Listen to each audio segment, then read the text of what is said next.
Hi, Dr. Rosenberg again, and today we're going to talk about arthritis. Like our carpal tunnel discussion, this is also a very common condition that I find is often very badly mistreated. Arthritis is a really interesting disorder because when you say arthritis, we all think of the little old lady with the horrible, outturned, gnarly hands. And we all dread, turning into that. But what's interesting about arthritis is arthritis does not create the outward turned, gnarly hands. All arthritis does is swell the joint.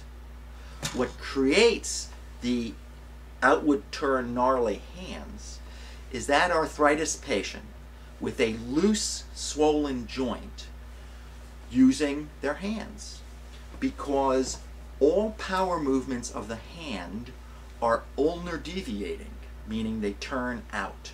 Think about it: opening a doorknob, using a hammer, carrying a suitcase. All strength movements of the hand are in the outside ulnar deviating direction. So it's the activity on top of the arthritis loose joint that creates the deterioration and destruction. That's critical, because what it means is that if you avoid those activities, you will have less destruction. And so rehab is all about strengthening the joint without injuring the joint. And that leads to the most common mistake that I see all the time: arthritic patients being given repetitive hand exercises to strengthen their hands. Well, the last thing you want to do to a loose joint is overwork it and cause it to move more and more and more. It's just simply wrong. What's right? You need to exercise that joint, but you exercise it in a safe way. You exercise that joint not with repetitive activity. You exercise that joint with what we refer to as isometric or contracted.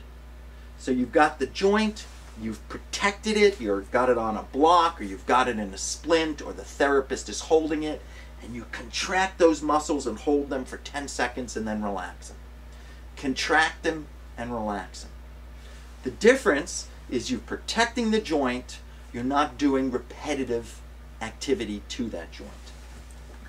So, the first thing we try to do is A, reduce the swelling in that joint through therapy techniques. That can include physical therapy, swelling reducing treatments. Then we try to strengthen the muscles safely by not injuring the joint. And we help patients find assistive devices. So you can change a doorknob to a lever, which will reduce the strain on the hand. You can get devices for the kitchen, which are fat handled as opposed to skinny handled, which require more contraction. So forth and so on. The point being, if you have arthritis, the key is to protect your joints. Don't overwork them. Dr. Rosenberg saying goodbye.